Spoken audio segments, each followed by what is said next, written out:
aspects of all the philosophies of all the kingdoms of the ages. Now, Revelation chapter 17 gives us more details on this issue. And there came one of the seven angels which had the seven vials, and talked with me, saying unto me, Come hither, and I will show ye the judgment of the great whore, so strong words, that sitteth upon many waters. So here is a woman that is a prostitute. In other words, she is unfaithful to God.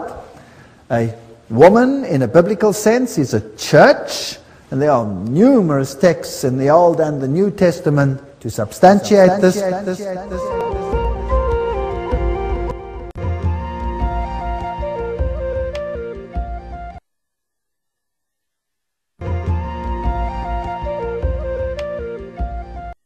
We looked at the various issues pertaining to the papal power and the power that arises out of the earth, and we identified that as the United States, which would force the world to accept legislation honoring the first beast.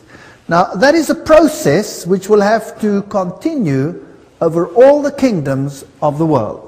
Now, Revelation chapter 17 gives us more details on this issue.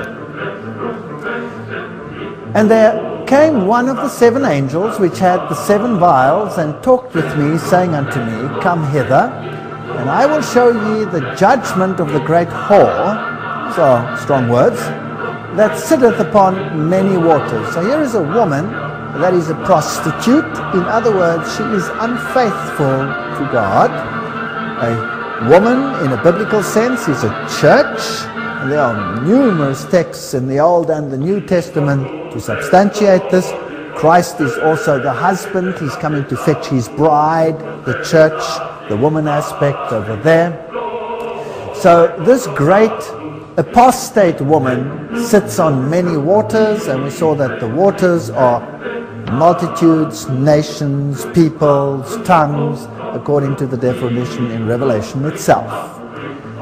And with this woman, the kings of the earth have committed fornication. That means they've had relationships with her, which were, of course, contrary to the relations that God would like them to have.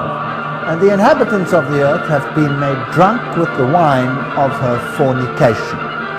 That would mean, if wine is a symbol of teachings, doctrines, then wine of fornication that makes drunk is doctrine that confuses the mind. So basically what the text says is that a church, an apostate church, is in control of issues. The kings of the world have relations with this apostate church, and they are drunk. They cannot understand because they have absorbed these doctrines which are contrary to the Bible, because they are doctrines of prostitution.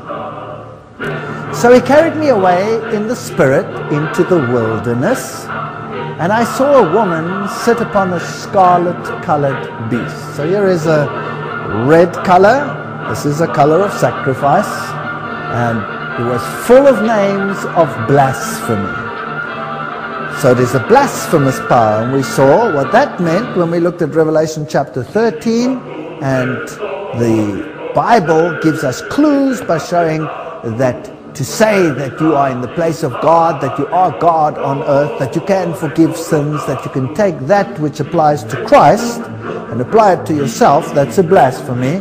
And we saw that the Roman church had actually done that. So this woman sitting on the scarlet beast, full of the names of blasphemy, having 7 heads and 10 horns. And that, of course, again is the symbol that we had in Revelation chapter 13. If you count the heads that we have in all the beasts of Daniel chapter 7, you will find that there are 7 heads there as well.